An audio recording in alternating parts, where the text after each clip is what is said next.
سرکار دو عالم صلی اللہ تعالی علیہ وآلہ وسلم ایک صحابی کی دعوت پر اس کے گھر حاضر ہوئے۔ پیارے آقا صلی اللہ علیہ وآلہ وسلم نے جب کھانا تناول فرما لیا تو کھانا کھانے کے بعد ان گھر والوں کو 3 دعائیں آپ نے عطا فرمائی۔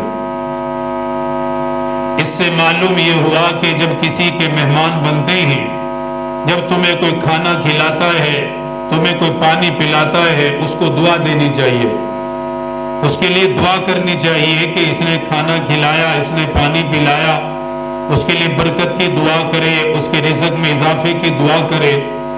آج کل تو مہمان بھی ایک نئی مخلوق ہے کہ پیٹ بھر کے کھانا کھلاؤ پھر بھی ان کے چہروں پہ مسکراہٹیں نہیں آتی، انہیں پھر بھی کمی محسوس ہوتی ہے کہ یہ بھی نہیں ملا، وہ بھی نہیں ملا، یہ بھی نہیں ہوا، وہ بھی نہیں ہوا۔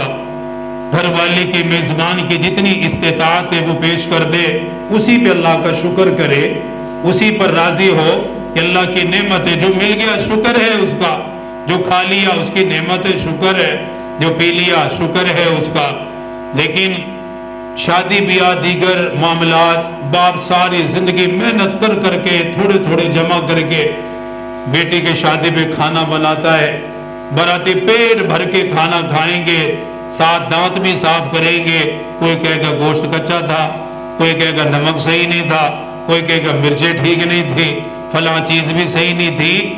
سوچنا یہ چاہیے کہ ہم نے کھایا ہے اللہ کا رزق، پتہ نہیں اس نے کیسے انتظام کر کے ہمیں کھانا دیا، ہمیں پانی پلایا۔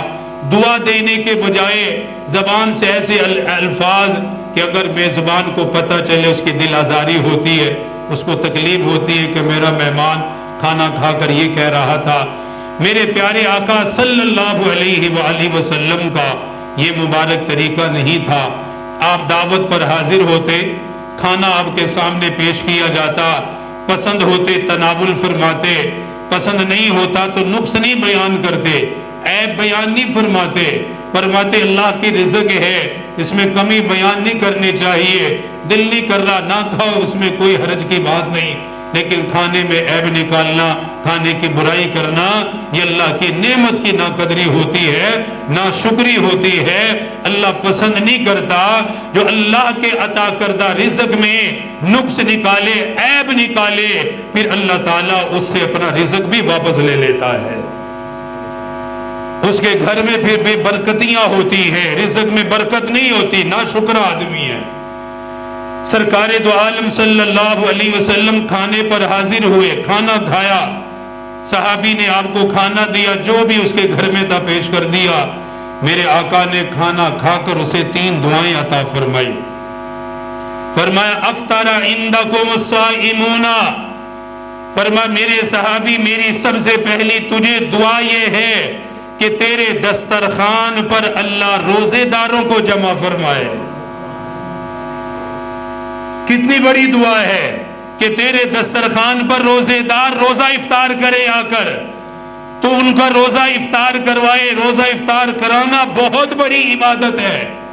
میرے آقا دعا دے رہے افطر عندکم الصائمون، فرمایا میری پہلی دعا تجھے یہ ہے تیرے دسترخوان پر روزے دار آتے رہیں تو انہیں کھلاتا رہے۔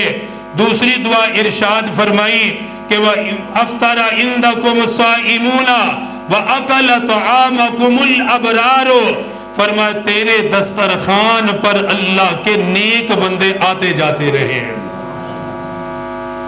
نیک لوگ تیرے دسترخوان پر آتے رہیں جو تجھے دعائیں دیں گے، تجھے برکت کی دعائیں دیں گے، رحمت کی دعائیں دیں گے۔ تیسری بات ارشاد فرمائی وَتَنَزَّلَتْ عَلَيْهِمُ الْمَلَائِكَةُ، فرمایا تیرے دسترخوان پر روزے دار آئیں، تیرے دسترخوان پر نیک لوگ آئیں۔ تیسرے نمبر پہ فرمایا اللہ تیرے گھر پر رحمت کے فرشتے نازل فرمائے۔ کھانا کھا کر دعا دی ہے، پانی پی کر دعا دی ہے، میزبان کی حوصلہ افزائی فرمائی ہے کہ تم نے کھانا بنایا، تم نے کھانا کھلایا، تم نے پانی پلایا، اس کی وجہ سے اللہ تجھ پر اپنی رحمت فرمائے، تیرے دسترخوان پر اللہ برکت فرمائے، روزے دار زیادہ سے زیادہ فائدہ حاصل کریں اور اللہ کی رحمت تیرے گھر کی طرف متوجہ ہو جائے۔ یہ میرے آقا کا طریقہ، دسترخوان پر جاتے دعا دیا کرتے تھے۔